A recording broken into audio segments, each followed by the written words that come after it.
Hi guys, welcome back to another episode of the Storytime Society.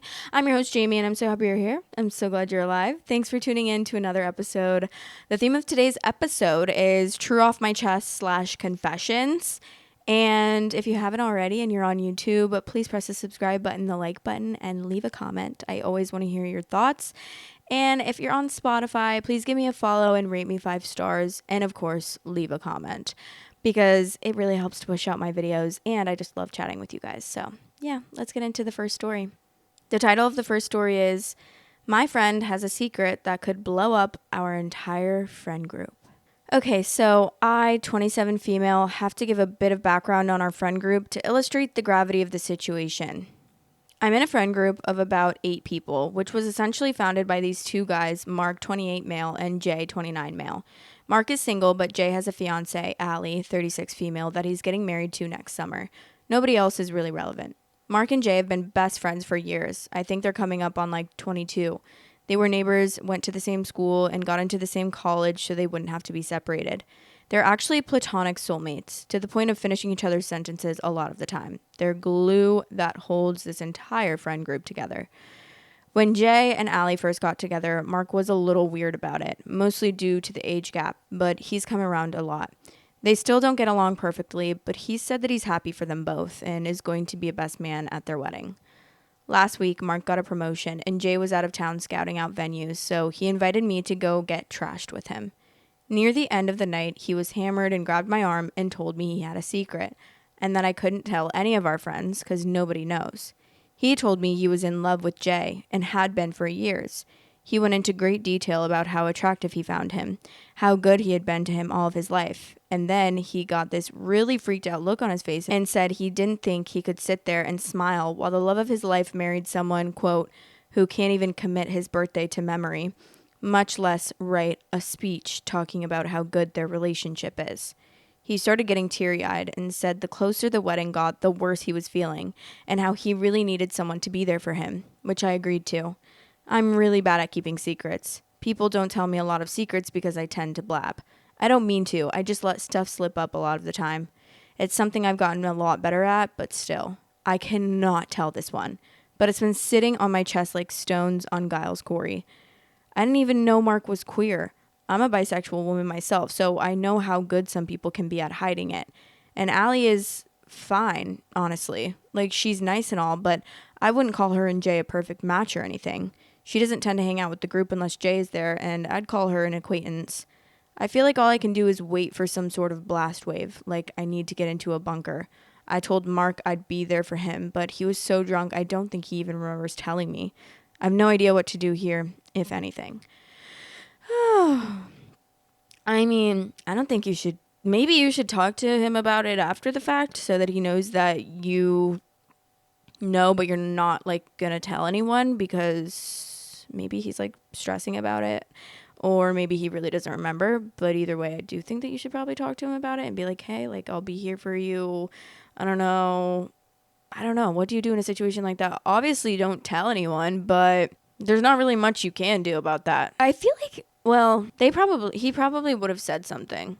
But like, if they're best friends and they have been for 22 years, I feel like they've probably done something, like told each, I don't know. I feel like they've done, I don't know. I'm not assuming anything, but I feel like how could he keep that secret for so long? I feel like he's probably confessed that. And then like someone said, it sounds like a drunken confession that as long as he forgets it, then you should as well. It isn't like he confessed that he was going to crash the wedding or run away with Jay the day before the wedding.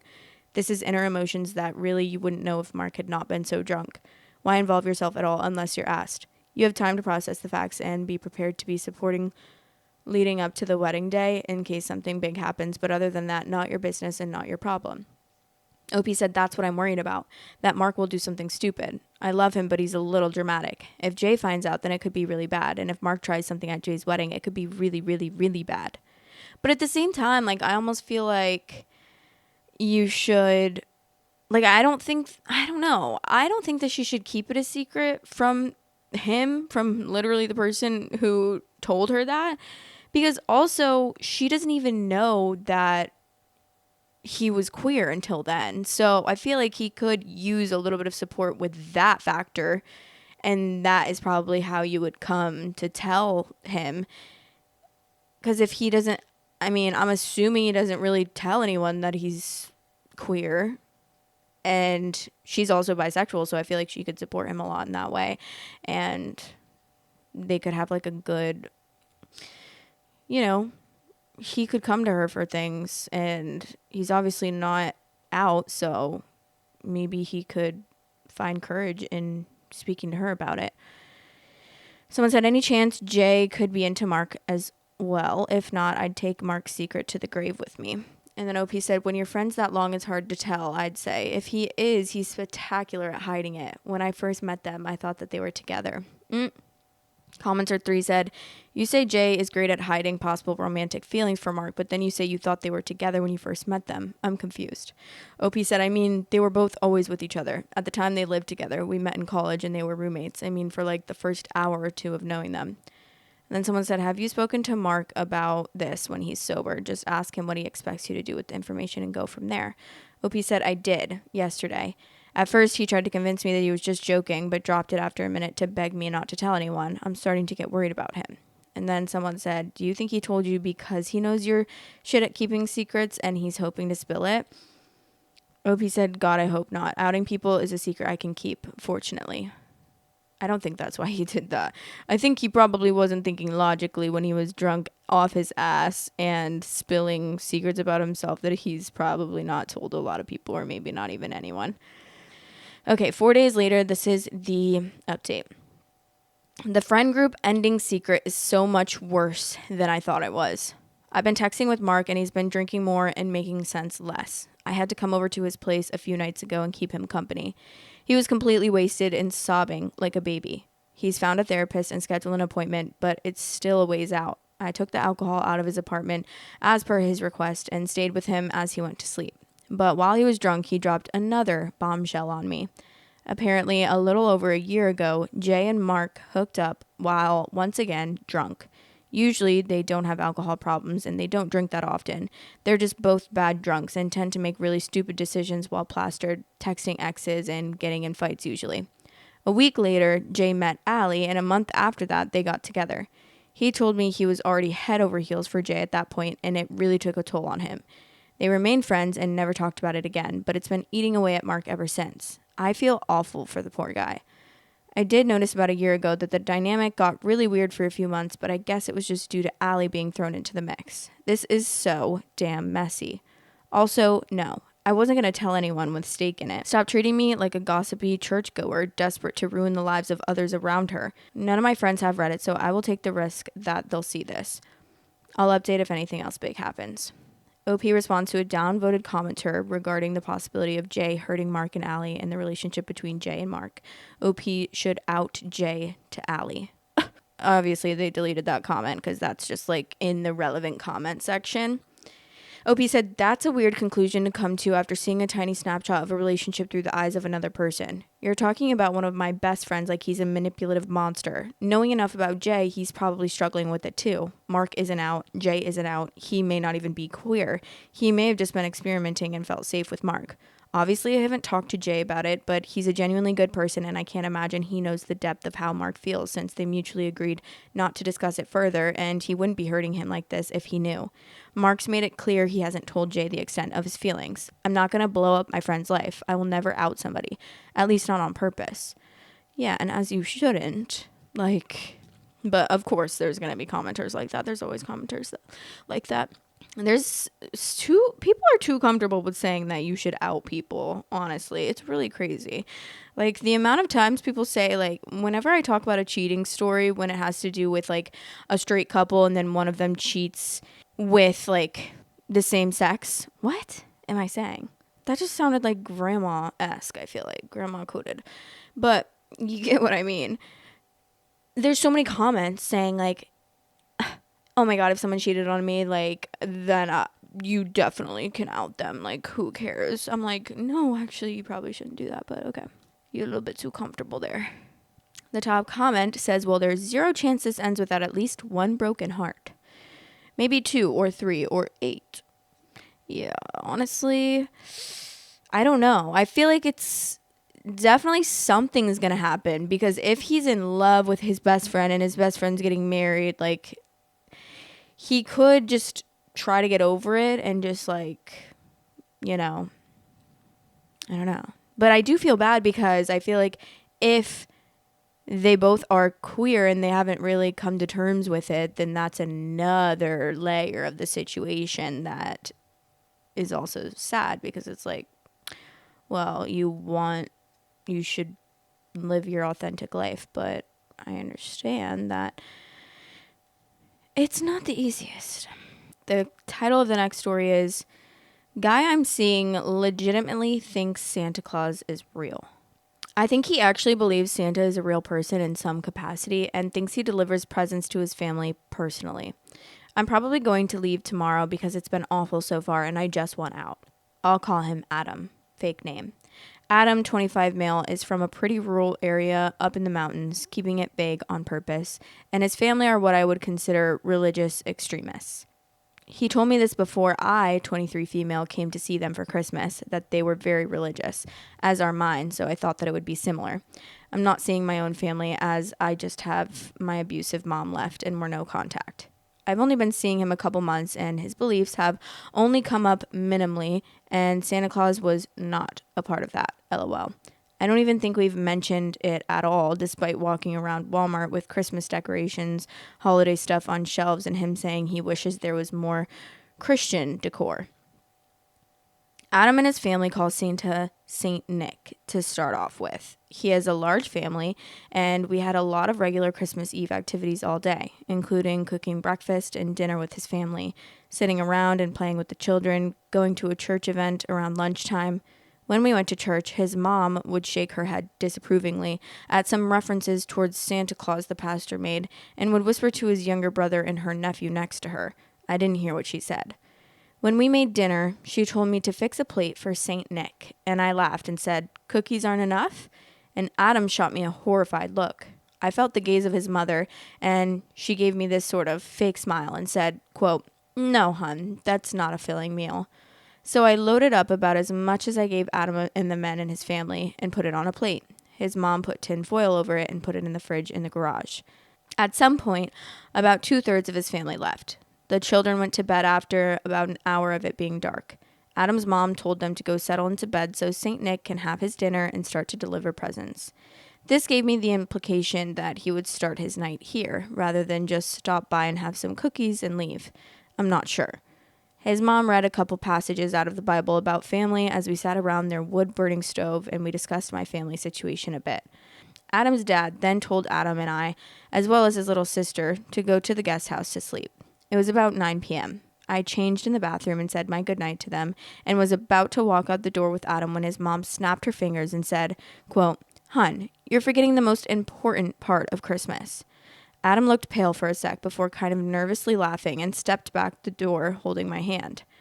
We went out in the garage where he grabbed the plate. I said something like, quote, "She's really serious about Santa getting his food, huh?" Trying to lighten the mood. He squeezed my hand really hard and said, quote, "Yes, I'd say it's serious." We went back in to microwave the meal, and we awkwardly stood there in front of the microwave watching the plate turn around. I felt his parents' gaze on the back of my head. I said something again. I can't even remember what. Kind of lighthearted about Santa having a full stomach if he eats like this at every house. Adam gripped my hand harder than he did before, and the first sign of affection he had given me in front of his parents all night, and said, quote, "His name is St. Nicholas, and he only eats his dinner here. Don't be disrespectful in our home." It sounds calm all typed out like that, but the way he said it gave me chills. His parents didn't say anything, and I felt like I was going to cry. Ha. I left to walk in the backyard to the guest house, and his sister was waiting in this mostly empty living room area in there. She said she started the wood-burning stove there, and she showed me where to sleep, a twin bed next to her, and said Adam would be in the next room over with his younger brother. I just laid down, and I heard Adam come in maybe half an hour later and go straight to bed. I've just been laying here, unable to get sleep because I'm so anxious, and I already hear movements in the main house at this point, and I don't know what to think. I thought after everyone had left, mostly small children, the Saint Nick talk would end. I think his family, or at least him and everyone younger, legitimately believes this is a real person. His parents are really strict and live relatively off-grid and isolated. I barely have service here, so I'll see if this posts because I can't even text my friend SOS right now. I feel like I'm in a horror movie where they believe Santa is like a distant uncle or something. Does anyone know of any traditions like this? They killed a pig sometime in the last week as well as a couple of chickens, and the whole family is coming back tomorrow, and maybe it will be less weird with more people being here. A few of his cousins gave me a more modern vibe rather than the rest of his nuclear family, but I don't know. I might just head back and stay at my apartment a couple hours away alone. I don't think I can continue seeing him. It's just been so weird. Yeah, I don't think you can continue seeing him either, girly pop. That is just a crazy thing. I've never personally heard of any tradition like that. But also, the parents being like, I feel like it's not even a tradition. It's like the parents actually believe it at this point or something. It's kind of concerning. I agree. I would be very concerned. And why are they so obsessed with Santa Claus? Like, hello. It's definitely giving sheltered. That is a fact. And maybe they made up their own tradition and maybe they made up their own rules and own like little religion. But definitely probably don't be with him because I'm kind of like, I don't think I would trust him after that. I think I would feel so uncomfortable with him that would literally like give me the ick. I would be like, okay, I gotta get out of here quick. Okay, this is the update in the comments. I'm still alive, not dead. Holidays ended horribly and my relationship is over. Probably for the best now that I've had time away from him, talked to my friends, read comments, because I essentially ruined Christmas. Saint Nick literally left the food untouched because there was a non-believer in the house, and Adam's mom made a point of it being because I was there. And I was essentially barred from seeing him and called a degenerate in front of his whole family. I really did want to make a proper update to this, but felt ridiculous and embarrassed that it, 1, blew up so huge, and 2, everything I said was absolutely picked apart. I get it that it sounded dramatic and whatever. I guess I just write dramatically, but I treated this no different than how I write in my diary. I think this is it. I can't imagine typing out another few paragraphs of the worst Christmas I've ever had. Completely alone with crazy religious nuts and in my feels only for it to be called a horror movie in the making. Like, yeah, I know. My life right now just sucks. Wish there was more to say, or it was more dramatic for everyone wanting that, but I just don't have it in me. Wish I had a real family and relationships that don't suck. Wish I had answers for you of why his family is so crazy around the holidays and aren't normal people that let their son date girls outside of their borderline Amish lifestyle. I don't know. The end. Oh, well, I kind of feel bad for her because she obviously doesn't have family, and I feel like she was kind of looking for that, like, family connection, and then this is what happens? Like, that's just so sad. Imagine expecting, like, oh, a nice family, a nice, like, religious family. I'm used to religious people, so it's whatever, and then you get there, and they're, like, literally shaming you for not believing in Santa Claus. That's actually insane. And also, I feel like that would be traumatic for the little kids, like, oh my God, if I don't believe, then like I'm going to be shamed like this and put to death, guillotine style. That's what it's giving. It's giving like medieval, honestly. The top comment says, imagine Santa getting to the house really hungry, about to chow down on his meal, and then all of a sudden he senses a non-believer in the house and just fucks off angrily. Is this some sort of shared psychosis? I can't fathom the parents' motivations. Do they believe it, or is it some kind of control mechanisms? They would not. Okay, maybe they possibly are. I don't know. But they would not believe that because somebody has to go and eat that food. Like, they definitely don't believe that. They're the ones probably eating the food at night.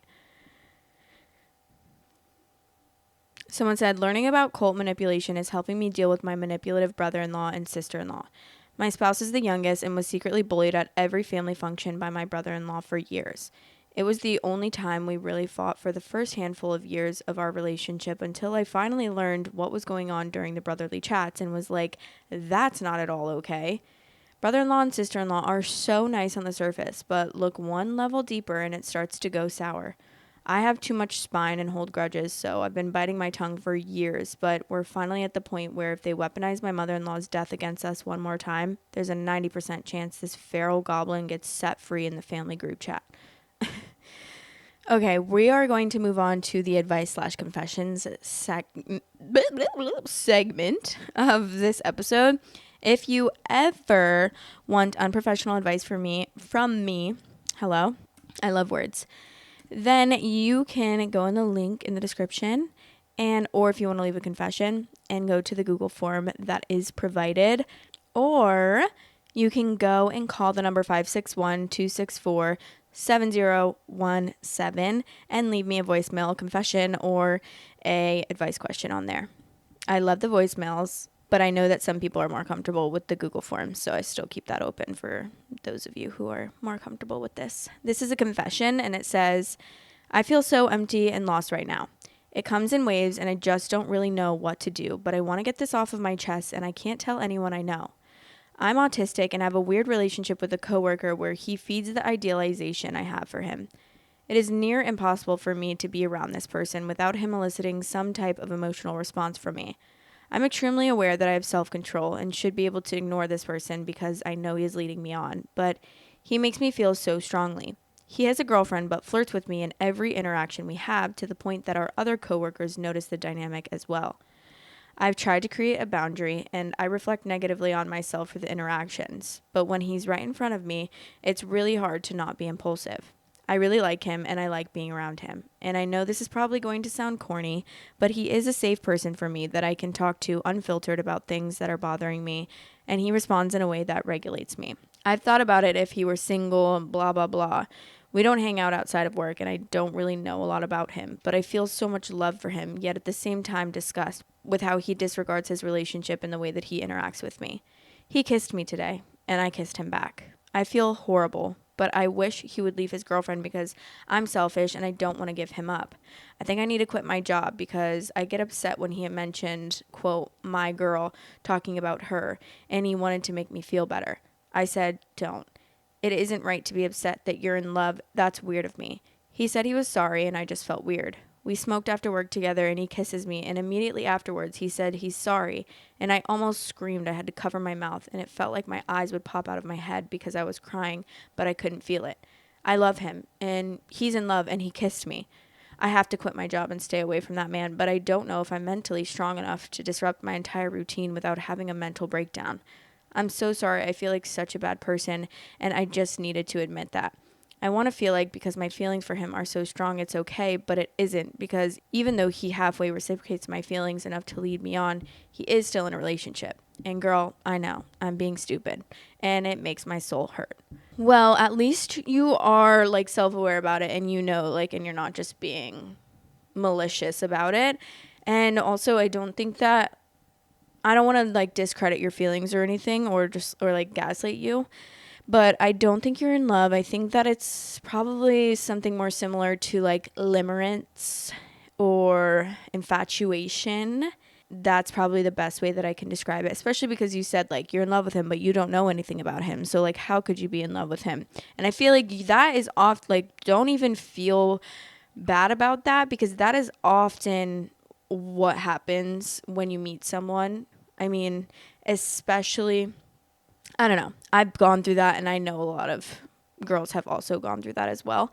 It's definitely a strong feeling, and it's not a good feeling, but you should research it. I know it's not going to like help you get over that, but it might help you better understand what you're feeling and help you kind of process that a little bit better. But yeah, that's a very common thing. I mean, I've gone through that before where it's like I'm obsessed with someone.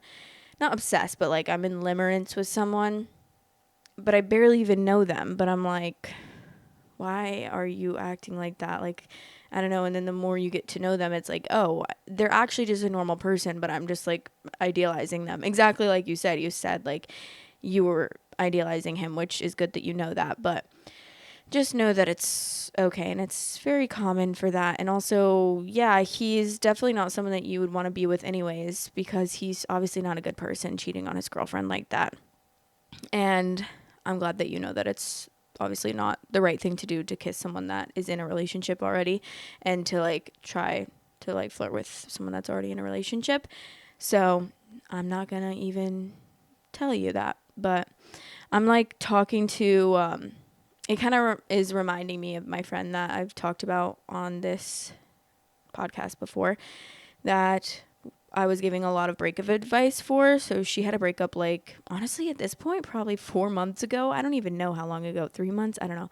It's been a while, though. It's been a few months. But, like, at first, she really thought she would never get over it. But I was, like, really, really, really helping her. I was literally sending her, like, fucking paragraphs and paragraphs, trying to help her in voice memos. And we were FaceTiming for so long and having calls, like, every week. She's one of my friends from my hometown from, like, literally 6th grade. And, yeah, so recently she's been coming to me about like how she's starting to, so her boyfriend did end up wanting to get back together with her and is like kind of like obsessing over getting back together with her, but she doesn't want to get back together with him, which is crazy. Like, oh, how the tables have turned. And so she's like been on dating apps and stuff, and she's been saying like she holds a lot of weight in the way that these men will follow up after like hanging out after meeting on Hinge and stuff. And I was just telling her, like, I think that it's okay to feel that way. Like, she immediately thinks she's had a lot of dates, and a lot of them, if they go well, she immediately like thinks, oh, like I like this person, and then she starts to picture like that future with them, and she starts to like build this idea in her head, this fantasy in her head, which I feel like is a very common experience. I don't know, I've definitely experienced that. So when she tells me these things, I'm like, yes, can relate. Like, that's happened to me multiple times before. Even if I didn't know them really, but I just hung out with them once and we got along, I would immediately like idealize them in my head and make up this fantasy about us being together. And it's like, girl, you don't even know him. You could end up hating him within 2 weeks. But that's happened a lot with like a lot of the guys she's gone on dates with. And so I was kind of telling her, like, I'm not judging her at all for going on dates and stuff, but I was trying to tell her maybe it's best to like not go on these dates and try to focus on like other things and like friendships, making more friends maybe, or just nurturing the friendships that she has, going to therapy, things like that. Like, I really think that would be of a lot of help. And like, just honestly go no contact with like any romantic interest or any romantic partner, because sometimes I feel like you need that cleanse just to reevaluate and not put so much weight and be like male centered in a way, because that's just like a terrible feeling. I have been there before, so I'm not judging anyone that's male centered, but it's literally the worst feeling in the world to be male centered, because you're just constantly anxious about it, and you're just anxious. And then it's like, if it's not one guy, then it's the next guy that you're talking to that you're anxious about. And it's a never ending cycle. So I think it's so important to like try to work that out before even getting into another relationship. And she has a lot of things that she wants to do. Like, she wants to end up, getting like a van and traveling and stuff. And I'm like, you should write down like actionable things in your journal that you can do to work towards those goals. And then every day, like, work towards that goal to focus a little energy into that. And because when you have a goal and you write down things that are actions that you could take towards that goal, I feel like it's helps a lot, because you're just more focused on that. And then along with that, like, focusing on your friendships and your hobbies, or maybe picking up new hobbies, or making new friends, hanging out with your friends more often, like prioritizing sleep, prioritizing maybe like reading books, because that can be a really good thing to get into, and it's good for your brain, and it helps you disconnect and all of that stuff. So yeah, I was just telling her, like, I think that it would be really smart to be like almost sober from dating, to like set a goal, like, I'm not going to talk to any romantic interest or sexual partners or anything like that for like the next 2 weeks or 30 days, and like set a goal and just like use that time to really hone in on things that you want in your life and on trying to like reach your goals. But I think therapy will definitely help her a lot. I honestly, like, therapy, I could not recommend therapy enough. Therapy is literally the best. Even I mean, it's obviously important to have a good therapist, which is like hard sometimes to find, but it's just so, so important because, especially when you're going through something, because I just like the feeling of, when I was going to therapy, I just really enjoyed the feeling of getting out of the house for the day, going to see my therapist, being able to talk to someone non-biased or unbiased, I don't know, not biased, and being able to get it all off my chest, maybe working through certain things, getting tools from them. Love it. I don't know if I should like get a new therapist though. At some point I feel like I should get back into therapy because I like graduated from therapy, but I feel like you can't graduate from therapy. It's like, oh, I'm perfect now, so like bye, but I feel like there's probably other things that I could work on too.